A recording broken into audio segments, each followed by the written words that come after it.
Quantum Castaways by DustTraveller. Chapter 1. Nowhere.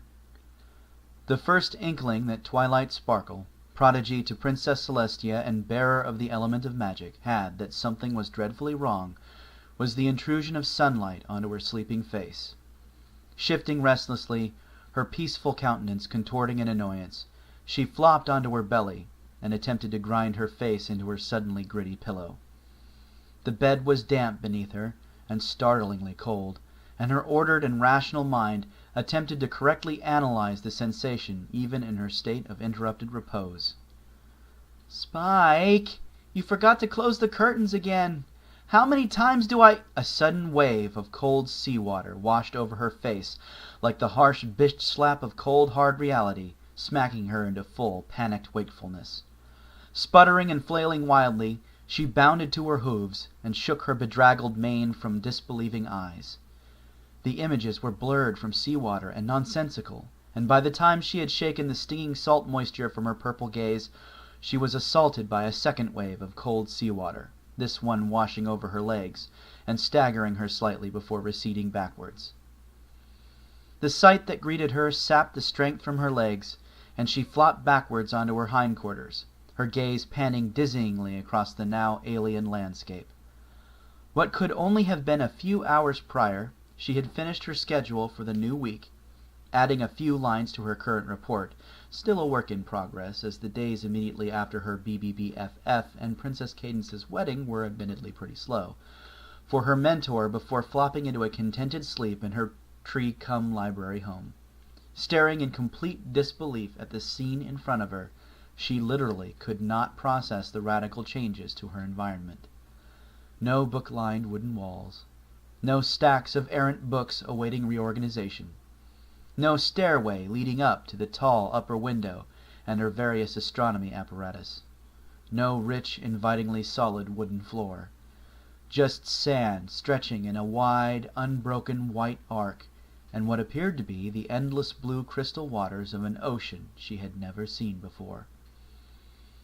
The surf crashed against her barrel and flanks, rocking her slightly, but she took no notice of the chilled seawater. A few more details penetrated her benumbed state. White and gray seabirds darted and wove low across the blue and white-capped expanse, occasionally darting downwards with predatory glee to pick at this or that sea creature, foolish enough to peek its fishy face too close to the surface. The forlorn driftwood remnants of some storm or another bleached white by the unforgiving sun not too far on her left. Bits of dried seaweed and other indeterminate sea-borne plant matter scattered here and there, like a patina of rust on the otherwise pristine beach. She stood, trembling, and turned slowly, casting about desperately for some familiar detail, some hint or clue that would make this insanity make sense. Her mind jumped like a panicked mare from one factoid to another. The nearest coastline was several hundred miles away from Ponyville, east towards Manhattan. Was some pony playing some sort of practical joke on her? Had she somehow sleep teleported? The wide expanse of beach continued for 50 yards or so up a gentle incline before turning into a lush mass of verdant vegetation. She could faintly hear the droning buzz of distant, unfamiliar insects and bits and pieces of foreign bird song over the raucous cries of the seabirds behind her. The expanse of beach was unbroken save for the occasional sand dune. She took several faltering steps towards the jungle, her eyes darting over the details. Her initial sounds were almost inaudible, shocked as she was. "Spike?" Her faltering, drunken trot became a canter. "Spike!" She broke into a curving gallop, not quite willing to break into the verdant undergrowth. Still, it felt good to run, as though she might leave this suddenly cruel and senseless reality behind her. "Aloysius? Applejack? Rarity?"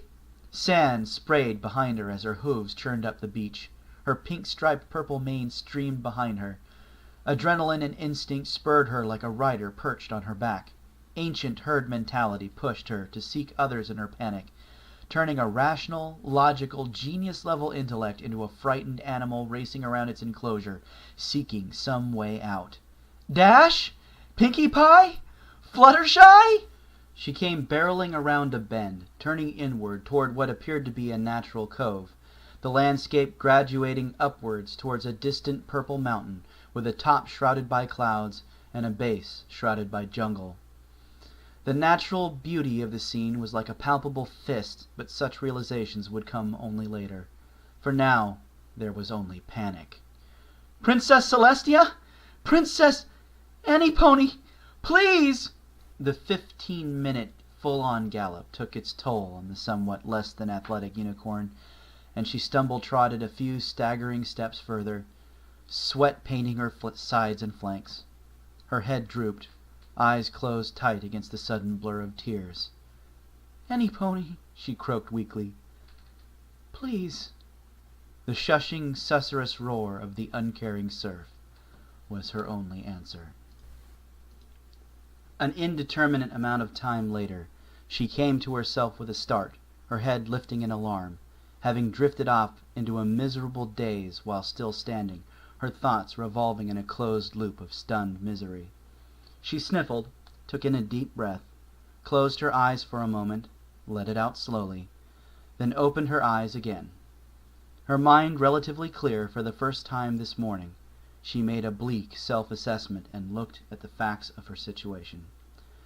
An unknown power or powers had removed her from her home, her very bed, and deposited her an unknown distance into unclaimed wilderness to fend for herself, with only her admittedly formidable wits between her and the unknown dangers around her.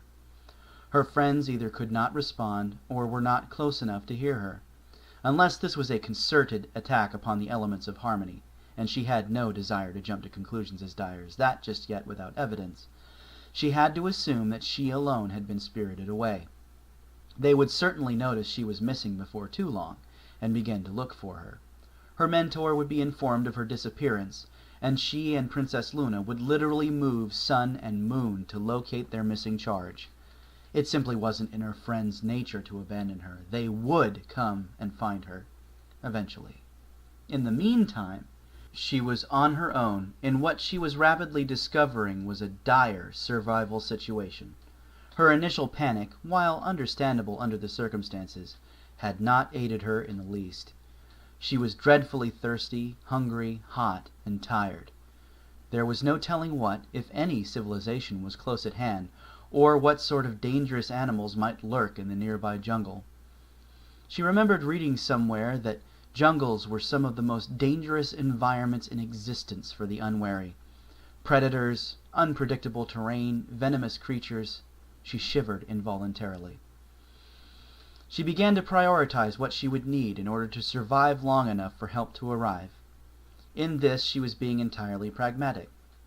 She had no idea where she was, and no way of determining her bearings, at least until nightfall. Picking a direction and moving in it might sound proactive, but it would really just mean expending a lot of energy floundering towards an objective that might be the complete opposite of her intended destination. She had a scholar's knowledge of geography and the properly scientific mindset to get a general idea of her whereabouts, but that would come later. For now, there were things that were more important to her immediate survival. Fresh water, food, shelter. The big three. Of these, fresh water was the absolute top priority. A pony could survive for perhaps a month without food, and judging from the lush vegetation surrounding her, food was not going to be a problem. Lack of fresh water would kill her in only a few days at most. Her ears perked and she strained, her muzzle scenting the air cautiously. The smell of salt and warm beach, rotting vegetable matter, and the rhythmic roar of the surf made detecting anything useful an impossibility. She eyed the jungle with trepidation, then shook her head, her face tightening into a visage of iron determination. Jungle it is, then. Less than 20 minutes later, remembered snippets from Surehoof's Guide to Wilderness Survival, Jungle, 2nd edition, the rare limited printing with full-color pictures, had led her to a babbling, mid-sized stream. She eyed the flank-deep water warily, senses tuned for potential predators. What she remembered of the book said it was probably best to err on the side of caution where drinking any water in the wilderness was concerned, as bacteria and parasites abounded, but she was just so thirsty, and she didn't have the necessary trappings to start a fire, nor any sort of container to boil it in, even if she did. The water was absolutely crystal clear, and a few small fish darted in silvery streaks along the bottom. She mentally shrugged, and, taking one last moment to look for anything potentially life-threatening, bent her head for a long drink. The water was cold, had a slightly mineral tang that suggested spring water, which she thought was a very good sign, and tasted like ambrosial nectar. She carefully paced her drinking, mindful of the need not to drink too fast and become sick, then waded a bit out into the cold water and sluiced the sweat and sand of her trek from her sides and flanks. She lingered a bit, bending down and dipping her head and mane beneath the surface, enjoying the sudden coolness after the long, hot morning, then straightened, stepped back onto dry land, and shook herself dry. Her stomach gurgled noisily, and she blushed, then let out a deep sigh. Right. Next order of business. Food. Deeper into the jungle, she had to remind herself several times that she was, in fact, not on a pleasurable excursion. It was difficult to keep a properly cautious attitude. The jungle was full of amazing sights and sounds. Thousands of insects, several of which she was absolutely positive had never been identified by equestrian naturalists, buzzed, crawled, and darted through the steamy canopy, and the sounds of birds turned the jungle into a modest cacophony of conflicting calls. At some point she had stumbled upon a natural trail that made a jagged run through the brush.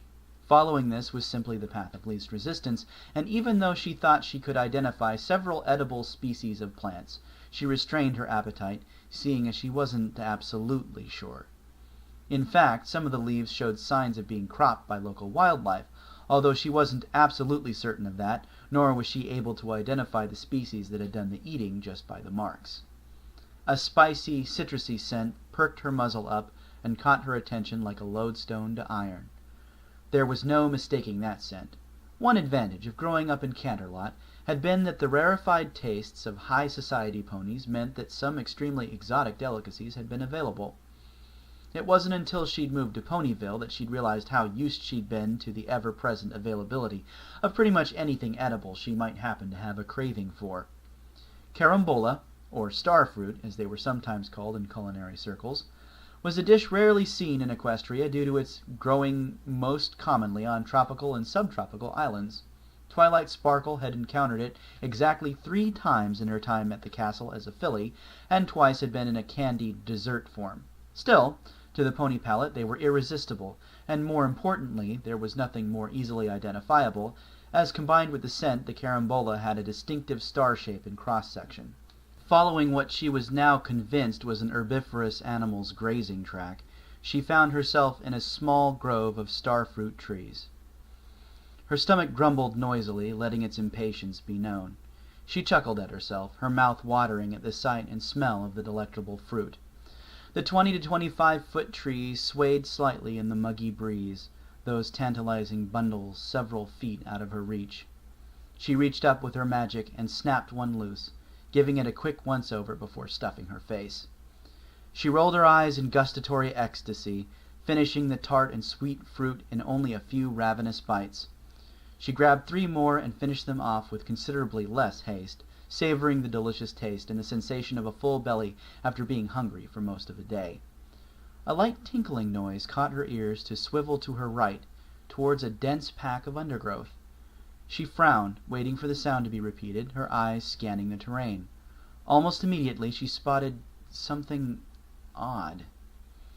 5 starfruit rested in a small, tidy pyramid in the leaf-choked mixture of loam and white sand. She approached the pile curiously, her head cocked slightly to the side as she gave the oddity her attention. She frowned, mentally gauging the distance from the nearest trees. "That's peculiar," she mused aloud, somewhat startled at the sound of her own voice. It was, though. The trees weren't nearly close enough for these fruit to land here, and the chances, even if they had, of them piling up into a little pyramid were astronomically small. Her heart began to speed up a bit as the significance of this washed through her. "There's some pony else out here," she said, grinning. She approached the pile to gather more data, frowning as she spotted other details that supported her hypothesis. Confusing details. She could just barely make out what looked like twists of wire lightly buried by the sand. Carefully brushing the detritus from the wire, she could see that it made a small curve around the fruit pile. Why would some pony do this? She mused. The realization struck her just a tad too late. When she would have time to reflect on it, it wasn't entirely stupidity on her part. She hadn't, after all, just blithely approached the starfruit pile to begin chomping away. She'd been curious. It should also be noted, in her defense, that ponies, being herbivores, just don't have any reason to trap small animals. Trapping in a survival situation would never have even occurred to a pony. Grass is not well known for its ability to elude pursuers.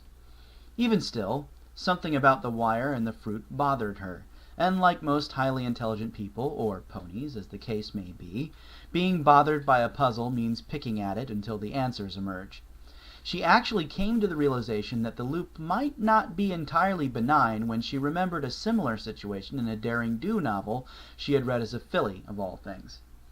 Something involving using a precious artifact as bait and luring Daring Do towards a jerking backwards at that instant probably saved her life. Maybe. The trap had obviously been built with a smaller animal in mind, something under 30 pounds or so. Being a young mare but well gone from fillyhood, Twilight was more than twice that, and furthermore she had been retreating from the loop when it triggered, and she hadn't been examining the pile of fruit so much as the wire itself, so instead of deftly catching her around the neck when it jerked tight, the noose caught her foreleg and the other side of her neck, smacking her violently in the face with her own hoof. She yelped in startled pain, surprise, and fear as the mechanism, a stout sapling which had been bent and restrained by the trigger mechanism, and cunningly hidden in the brush on the side of the clearing, straightened with a terrific whip-crack of force, lifting her off of her hooves and dragging her several feet into the air, then bowing under her wiggling, jerking, and absolutely terrified weight. The trap had been designed to snap a small animal's neck with mechanical advantage, quickly, efficiently, and with as little fuss and pain as possible. The incorrect angle of the wire noose, now painfully tight and digging into her neck and foreleg, and her own weight in excess of the trap's intended victims made that basically impossible. It did, however, have the comic effect of causing Twilight Sparkle, smartest young mare of her age, to bounce like some insane person's idea of a purple yo-yo, wiggling and struggling as she bobbed up and down. The tinkling noise was now plainly identifiable as a small bell attached to the end of the sapling. To say that Twilight Sparkle went bug-fuck would be like saying the Incredible Hulk had some mild anger management issues. Jerking backwards, while a natural reaction, was the wrong way to go. The wire tightened noticeably, and she felt a trickle of something warm on the side of her neck making its way down her coat. Throat closed tight in panic, swallowing convulsively, she gritted her teeth and focused a blast of magical energy at the sapling, but missed due to panic and the awkward angle, not to mention every 3 seconds or so she was lifted off of the ground. That blasted bell wouldn't stop ringing. Ringing? Bell ringing? It suddenly occurred to her that if the trap had a bell set to ring when it was triggered, then whoever set it must not be too distant, or too friendly. She jerked her head violently left and right, but stopped with a choked gasp of pain as the action sawed at her painfully abraded neck. Involuntary tears of pain welled from the corners of her eyes. She became aware of a sort of thudding sound, irregular. She couldn't place the noise, but it sounded lumbering, like a diamond dog or similar creature. She darted her eyes in the direction of the sound, ears twitching madly, straining to pick it up. She thought she heard a muttering sound. It sounded suspiciously like, I'm coming, hold your horses." The thudding stopped, and she felt what could almost be considered a confused silence. "Help!" she whispered, tearing up further. A longer silence. A grumbling, rusty, disused sort of voice sounded from a position somewhat higher than she thought possible. "A purple unicorn, baby. Sure, why the fuck not? It's no more insane than anything else on this fucking island."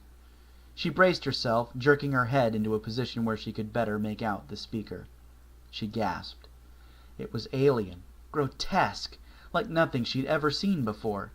Taller than the tallest pony she'd ever seen, taller even than the Princess or Big Mac. It looked gangly, all corded, wiry muscle.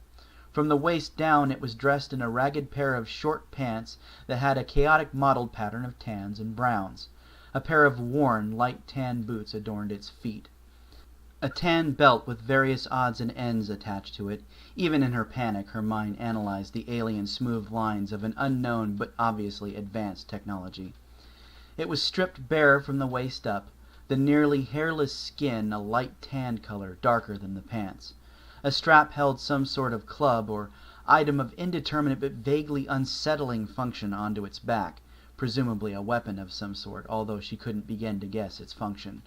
It had a small, fine chain around its neck, terminating in a pair of shiny rectangular plates. Its dark-tanned arms, slightly hairier than the chest, ended in black-gloved hands with 5 long, spindly fingers, similar to spikes but with blunt tips rather than claws. Its face was oddly flat and unexpressive, with a tuft of coarse, unruly, dark brown hair around its mouth and up its cheeks, and completely hiding its chin.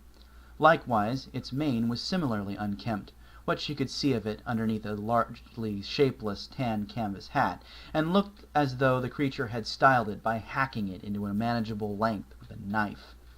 Something about that face looked vaguely primate, with small, round, immobile, shell-like ears, and a short, tiny nose.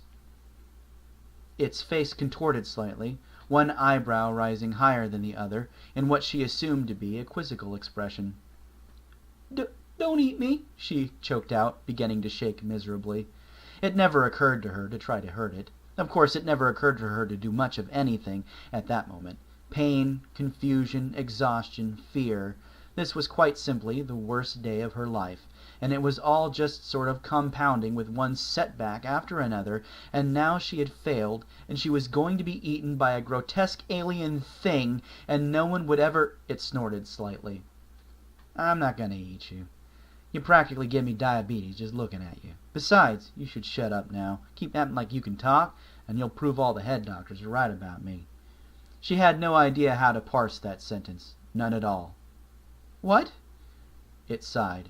"Not gonna stop, huh? All right, then. Nothing for it. Hold still." He, from the deeper voice and the lack of feminine sexual characteristics, she was pretty sure it was a he, reached for her with steady confidence. "No! Please! Don't!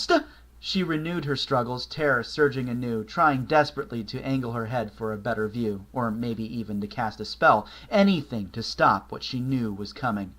Calm down! I'm not going to hurt you. You're making it worse." He stopped, settling back on his haunches and waiting patiently, hands making patting, placating gestures in the air. "Shh," he said gently, his voice calming to a deeper register. "Shh. It's okay. Just stop struggling, and I'll get you out of that, okay? Trust me." She managed to calm, her panicked struggling enough to watch him warily. Trembling and sniffling pathetically, she felt like a filly again, helpless, powerless. He reached up slowly, smoothly, obviously taking pains not to startle her again, caught the wire above her, and stood, grasping the end of the sapling with the other hand and bending it down to cause the wire to grow slack. She stiffened slightly when he pulled a long knife from his belt, but he whispered gentle assurances again, and she calmed, eyes rolling to watch his movements. With a swipe, he cut the end of the sapling loose. The rest of the small tree whipped upright in an instant. He slipped the knife into its sheath again, then bent down and carefully worked his gloved fingers into the small gap between her foreleg and neck. Her trembling increased as the foreign material touched her neck. "Damn, you really did a number on yourself, didn't you?" it mused quietly, meeting her large liquid eyes with those tiny, beady little predator's eyes. She noted several details. His eyes were intelligent, sharp and alert, and a sort of pale blue, almost gray. This close to him, she could make out details that she'd missed in her panic earlier. A nasty scar ran from his cheekbone and into the beard at his jawline. He smelled alien, just this side of unpleasant. The only way she could describe the scent was wrong somehow. Alien, not pony. She blinked. Working carefully with those nimble fingers, he widened the noose until he was able to peel it off of her neck. She winced when it came loose, then backed up a bit, her ears laid back, hunching as though expecting a blow. His expression softened a bit, obviously taking in her terror. "Hey, relax. I'm not so desperate I'm going to start eating whatever the hell it is you are. You can talk, right? I wasn't just imagining that." She sniffled. "I can talk. How do you know Equestrian?" He blinked. "Equestrian? I don't know any riders. Oh, wait. Is Equestrian your language?" She nodded warily. He shrugged. "I was just about to ask how you speak English." She started. "But that's—" He nodded. "Pretty damn unlikely, but, well," he gestured around him expansively. "So's a hitherto undiscovered Pacific island in the middle of Afghanistan." "A what island in the where?" Twilight said, confused. He narrowed his eyes consideringly. "Right. I'm guessing the words Kansas and Toto don't ring a bell either?" She shook her head mutely. He nodded as though this confirmed something, but she had no idea what that might be.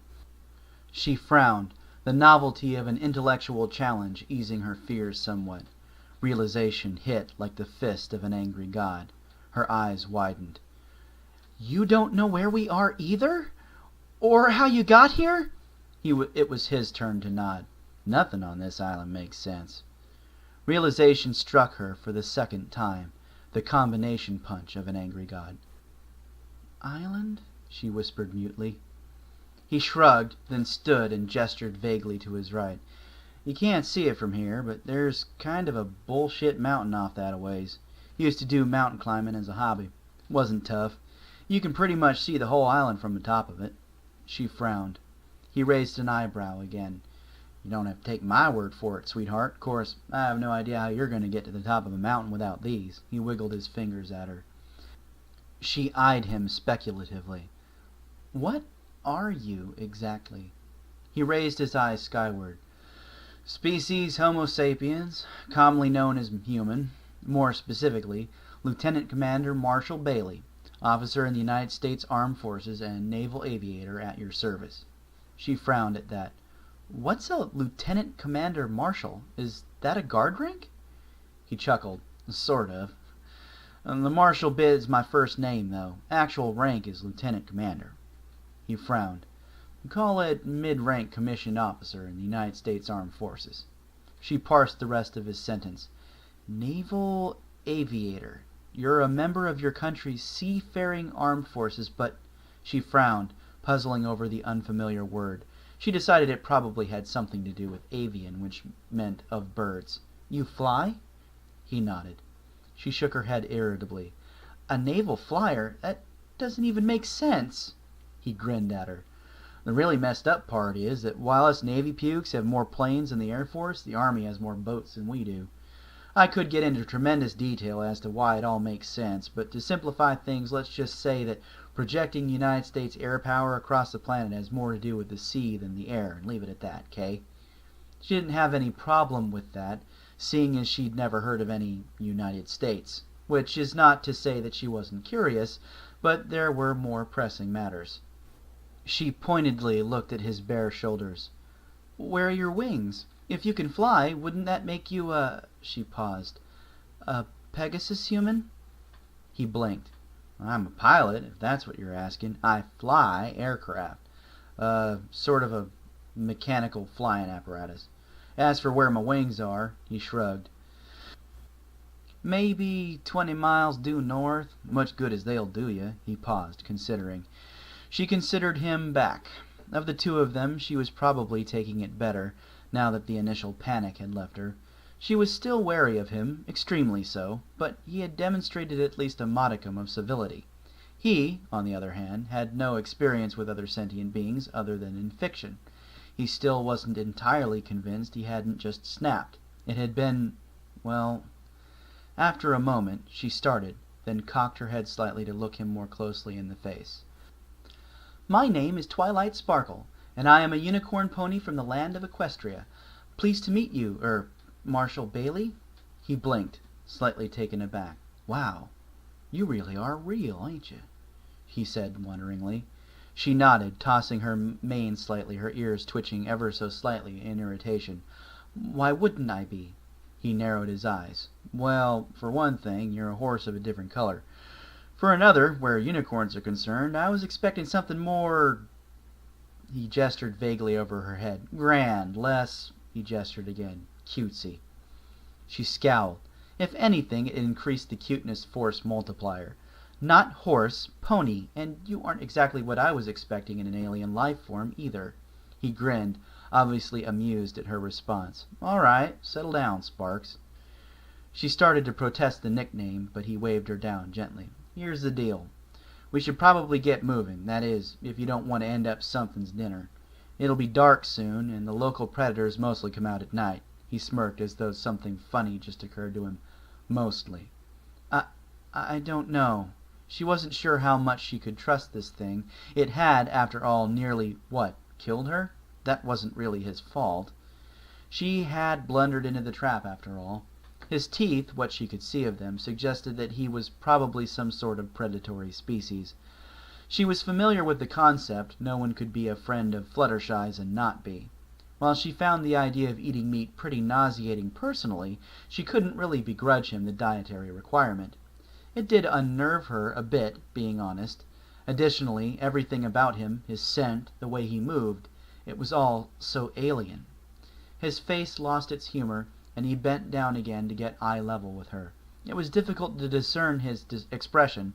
Those immobile ears didn't allow for the sort of visual cues she was used to looking for, but his expression appeared earnest. "Look, no point beating around the bush, right? I'm sorry about the trap. I've been alone on this island so long it never even occurred to me some pony would stumble into it, all right? Even if you weren't a thinking, speaking, obviously intelligent being, where I come from we don't generally, as a rule, eat ponies." He smirked. "Besides, if your coloration is anything to go by, you're probably poisonous as all hell." She snorted at this. Despite herself, she was beginning to like his quirky sense of humor. His face grew earnest again. "Look, I'm not trying to say you're helpless or anything, but you are alone in what is essentially an alien wilderness, and believe me when I say, if you haven't had to run for your life today, you've gotten extraordinarily lucky, Miss Sparkle.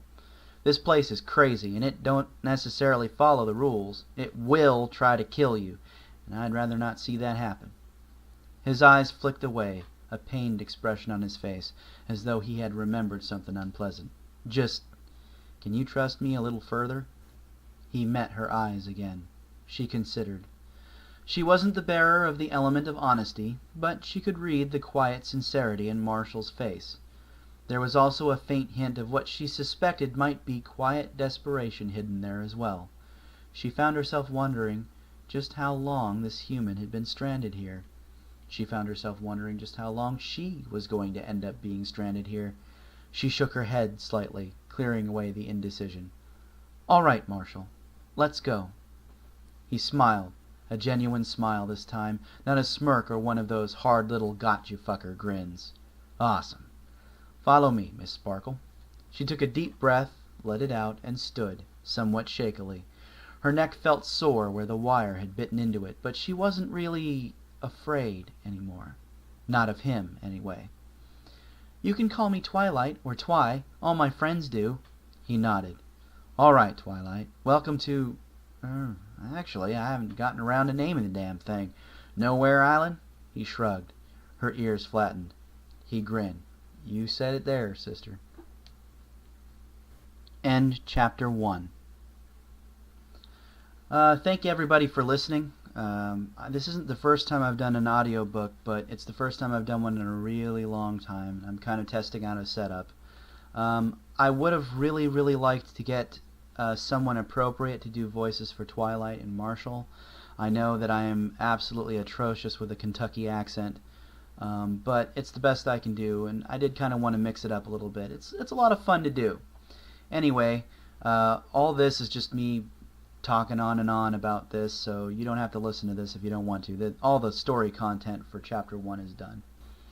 I started this whole little thing after a very long hiatus of writing back from like around 2006 to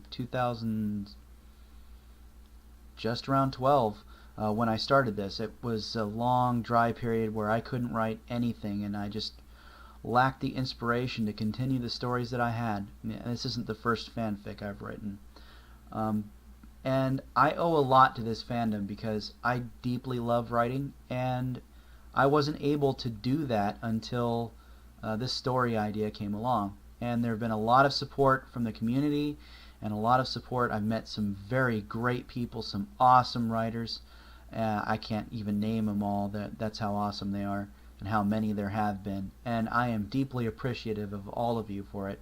I'm doing this because I've had a couple of friends of mine actually ask for audio versions, and I do occasionally do readings of the chapters when I'm in the process of working on them for my pre-readers and what have you, and they like it often enough that I thought I would share it with the rest of you.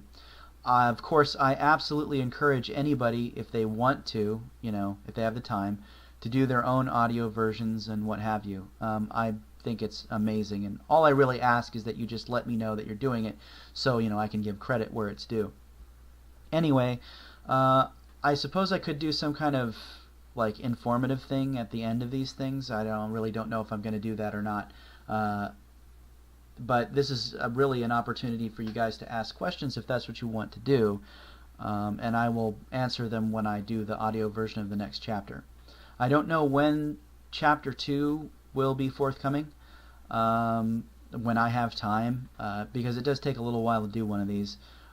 Even though the actual length of this is just under 40 minutes, it still takes me closer to an hour and a half to do one of these, because I edit it for content and make sure that it's all mixed up and everything like that. This is the first thing I've ever uploaded to YouTube, so hopefully it doesn't get bombed out of existence, because it is an amateur work of an amateur work, so there's a lot of amateur going on here. Anyway, I hope you guys enjoyed this. I hope you have fun, and stay safe, and keep reading Quantum Castaways, because I really appreciate it. Thanks a lot. Bye.